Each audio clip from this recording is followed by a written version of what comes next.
तर तिथं नवी मुंबईतही मुसळधार पाऊस बरसतोय। ठाणे बेलापूर मार्गावर पाणीच पाणी आहे।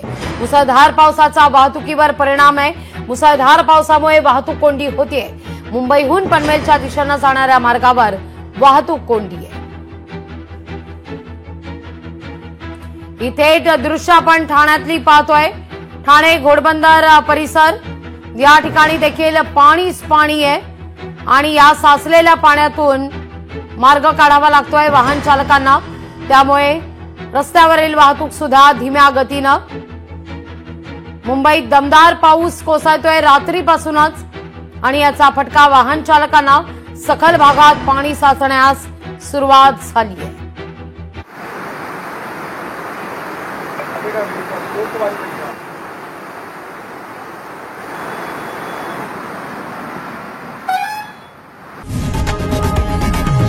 लोकशाही मराठी ऐका, पहा, जागरूक रहा।